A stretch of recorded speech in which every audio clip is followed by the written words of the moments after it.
আপনারা দেখছেন পুঠিয়া রাজবাড়ি, এটা রাজশাহীতে অবস্থিত, পুঠিয়া থানায়।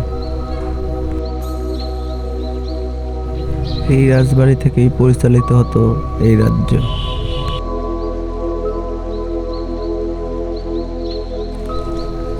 এই রাজার রানী কোথায় গোসল করত আজকে আপনাদের সেটা দেখাবো।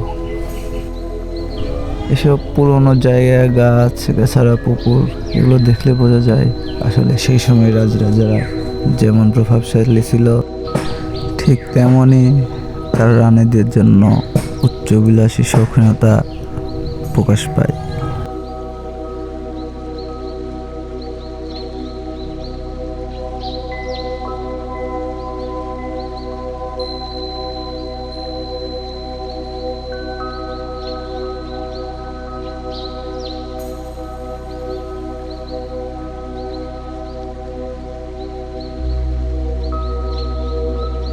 সামনে ওদের যে জায়গাটি দেখছেন, এখানে রানী গোসল করত। আপনাদের কাছ থেকে দেখানোর চেষ্টা করব, ভিডিওটি শেষ পর্যন্ত দেখুন।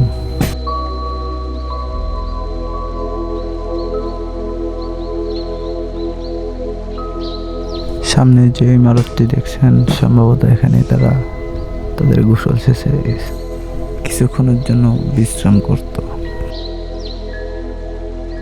এখানে আশেপাশে অসংখ্য আরো ইমারত রয়েছে, সেগুলো ভিডিওতে হয়তো আপনারা দেখতে পাচ্ছেন না। সত্য বলতে ভিডিওতে তো সব কিছু দেখানো সম্ভব নয়, আপনারা এখানে অবশ্যই আসলে দেখতে পাবেন। এখানে অসংখ্য ইমারত রয়েছে। হয়তো কোনো একদিন আরেকটি ভিডিও বানাবো, সেই ভিডিওতে আপনারা রাজবাড়ির ভিতরের অংশ বিশেষ দেখতে পাবেন।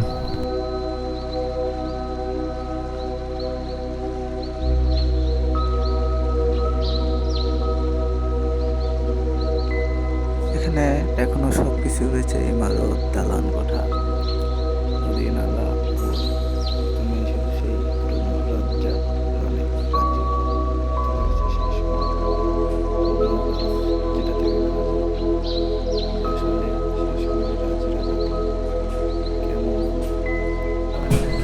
দাপটের সাথে চলতো এবং রাজ্য পরিচালিত করত। রানীর গোসলের এই ঘাটটি আপনারা দেখলে বুঝতে পারবেন যে কেমন শৌখিনতাপূর্ণ ছিল এই রাজা এবং তার রানী। সাধারণ জনগণের আড়ালে গোসল করত।